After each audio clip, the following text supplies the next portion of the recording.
بسم اللہ الرحمن الرحیم۔ السلام علیکم 10 کلاس۔ آج ہم پڑھیں گے حمد کی تشریح کریں گے۔ آپ کو پتہ ہے حمد کس کو کہتے ہیں؟ حمد اس نظم کو کہتے ہیں جس میں اللہ تعالیٰ کی تعریف بیان کی جاتی ہے۔ کہ پہلا شعر ہے: اسی نے ایک حرف کن سے پیدا کر دیا عالم، کشاکش کی صدائے ہا ہو سے بھر دیا عالم۔ کن مانے ہو جا، کشاکش ہے چہل پہل، صدائے ہا ہو مختلف قسم کی آوازیں۔ یہاں شاعر اللہ تعالیٰ کی تعریف بیان کرتے ہوئے کہتا ہے کہ تمام تعریفیں اس اللہ کے لیے ہیں جس نے ایک حرف کن کہا اور کائنات تخلیق ہو گئی۔ دوسرے مصرعے میں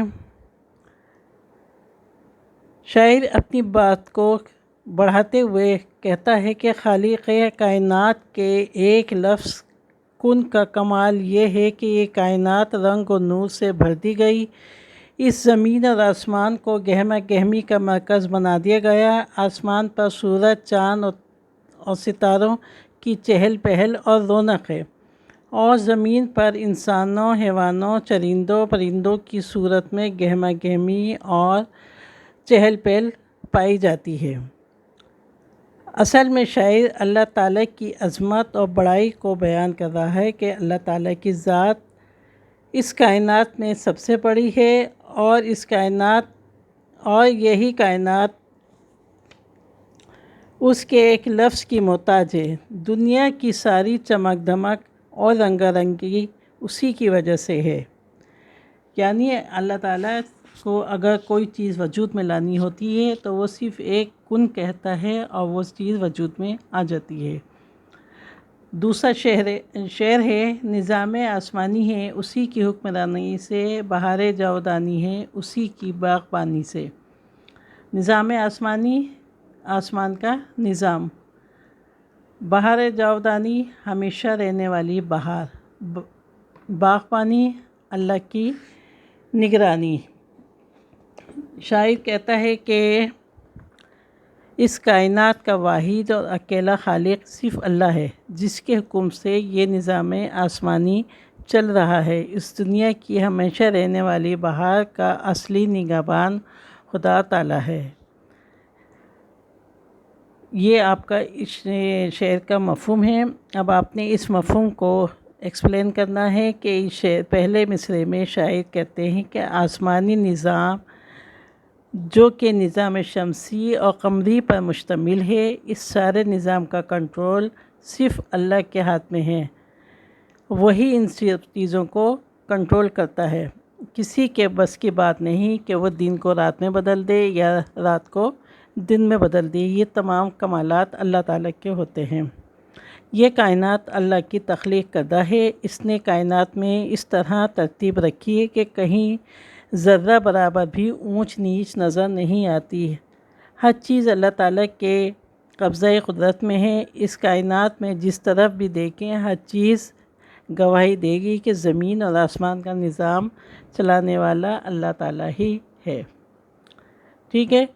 اور دوسرے مصرعے میں شاعر کہتا ہے کہ اللہ ہی ہے جس نے اس باغ دنیا میں لازوال بہار برپا کر رکھی ہے۔ یعنی اس دنیا میں بے شمار بہاریں ہیں۔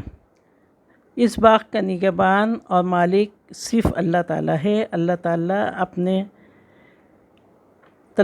اپنے کلام مقدس میں فرماتے ہیں کہ سب تعریفیں اللہ کے لیے ہیں جو سارے جہاں کا پالنے والا ہے۔ یہ 2 شعر ہیں۔ ٹھیک ہے، امید ہے آپ کو سمجھ آ گئی ہوگی۔ اب تیسرا شعر جو ہے وہ ہم کرتے ہیں کہ زمین پر جلوہ آرا ہیں مظاہر اس کی قدرت کے، بچھائے ہیں اسی داتا نے دسترخوان نعمت کے۔ جلوہ آرا معنی ہیں ظاہر ہونا، مظاہر نظارے، داتا اللہ تعالیٰ، دسترخوان وہ کپڑا جس پر بیٹھ کر سب لوگ کھانا کھاتے ہیں۔ اللہ تعالیٰ کی باکمال، اب اس کا مفہوم یہ ہے کہ اللہ تعالیٰ کی باکمال قدرت کے طرح طرح کے نظارے جگہ جگہ نظر آتے ہیں۔ اسی داتا نے تمام مخلوقات کے کھانے کے لیے دسترخوان بچھا دی ہیں۔ اب پہلے مصرعے میں شاعر کہتا ہے کہ زمین پر ہمیں اللہ تعالیٰ کی قدرت کی جتنی بھی نشانی نظر آتی ہیں وہ اس کے جلووں کے انداز ہیں۔ ہم ان علامتوں کو دیکھ کر اللہ کی ذات کے بارے میں قیاس آرائیاں کر سکتے ہیں۔ اللہ تعالیٰ خود فرماتے ہیں اور اللہ نے پیدا کیا ہے ہر چلنے پھرنے والے جانور کو پانی سے، پس کوئی ان میں سے پیٹ کے بل رینگتے ہیں، کوئی ان میں سے پیروں پر چلتے ہیں، کوئی ان میں سے 4 پاؤں پر چلتے ہیں۔ اللہ جو چاہتا ہے وہ بناتا ہے، بے شک اللہ ہر چیز پر قادر ہے۔ اللہ تعالیٰ جو اس کائنات کا حقیقی داتا ہے، اس نے پورے دنیا کو انسان کے لیے دسترخوان بنا دیا ہے۔ اسی زمین پر پھل پیدا ہوتے ہیں، سبزیاں اگتی ہیں، اسی زمین پر بیٹھ کر وہ اللہ تعالیٰ کی نعمتوں سے لطف اندوز ہوتا ہے، اور اللہ تعالیٰ جو رازق حقیقی ہے اس کے فرمان کی عملی صورت بن کر شکر ادا کرتا نظر آتا ہے۔ ٹھیک ہے، امید ہے کہ یہ تینوں اشعار آپ کو سمجھ آ گئے ہوں گے۔ اب آپ نے اس کی تشریح کس طرح کرنی ہے، اس کا پیٹرن دیکھ لیجئے کہ پہلے آپ نے شعر لکھنا ہے، اس کے بعد ہیڈنگ دینی ہے حوالہ شعر، اس کے بعد نظم کا عنوان، شاعر کا نام، پھر ماخوذ۔ اس کے بعد آپ نے مفہوم لکھنا ہے، مفہوم جو ہے 1 سے 1.5 لائن کا ہونا چاہیے۔ اس کے بعد پھر آپ نے تشریح اس کی کرنی ہے۔ جب آپ کو مفہوم سمجھ آ جائے گا تو تشریح آپ لوگ خود کر سکتے ہیں۔ امید ہے آپ کو آسان نظم ہے، سمجھ آ گئی ہوگی انشاءاللہ۔